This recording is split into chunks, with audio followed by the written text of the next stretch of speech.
Hello everyone, welcome to my channel. আজকের ক্লাসের topic হচ্ছে পার্সন। পার্সন শব্দের অর্থ হচ্ছে মনুষ্য বা ব্যক্তি। এই পার্সন হচ্ছে তিন প্রকার: ফার্স্ট পার্সন, সেকেন্ড পার্সন এবং থার্ড পার্সন। আমি যদি একটু গল্প আকারে বলি যে পৃথিবীর প্রতিটি ধর্ম মতে প্রথম যিনি আসছেন তিনি হচ্ছেন মানব, তারপরে আসছেন মানবী, এবং এই মানব মানবীর সম্পর্কের মধ্যে দিয়ে আসছে সন্তান। এই ক্ষেত্রে মানব পৃথিবীতে এসে যেটা বলতে পারেন যে আমি কেন বলবেন? কারণ উনি পৃথিবীতে একমাত্র ব্যক্তি, এই ক্ষেত্রে উনি এর মানে আমি ফার্স্ট পার্সন। এরপরে উনি মানবীকে সম্বোধন করে বলবেন তুমি কি আসছো, তার মানে তুমি এটা সেকেন্ড পার্সন।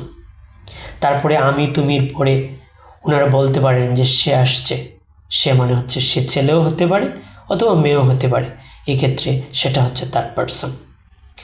এবার যদি বলি যে এই আমি শব্দগুলো এগুলোর মধ্যে নিহিত আছে, এক্ষেত্রে বলতে পারি যেখানে দেখিব আমি, করিয়া তুলিব আমি, পাইলে পাইতে পারি ফার্স্ট পার্সন।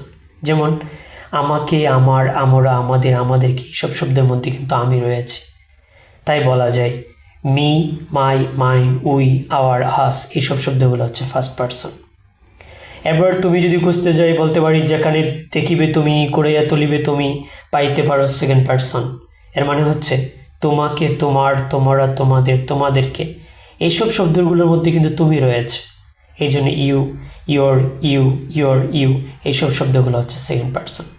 তারপর থার্ড পার্সন যদি খুঁজতে যাই তাহলে সে থেকেই কিন্তু এই শব্দগুলো এসেছে, এই জন্য কবির ভাষায় বলা যায় যেখানে দেখিবে সে, করিয়া তুলিবে তুমি, পাইতে পারো থার্ড পার্সন। তাহলে তাকে, তার, তারা, তাদের, তাদেরকে, এইসব শব্দগুলো কিন্তু সে থেকে আসছে, সেকেই আমরা এইসব শব্দগুলো বলতে পারি। এই জন্যে হিম, হার, হিজ, হার, দে, দেয়ার, দ্যাম, এইসব শব্দগুলো হচ্ছে থার্ড পার্সন।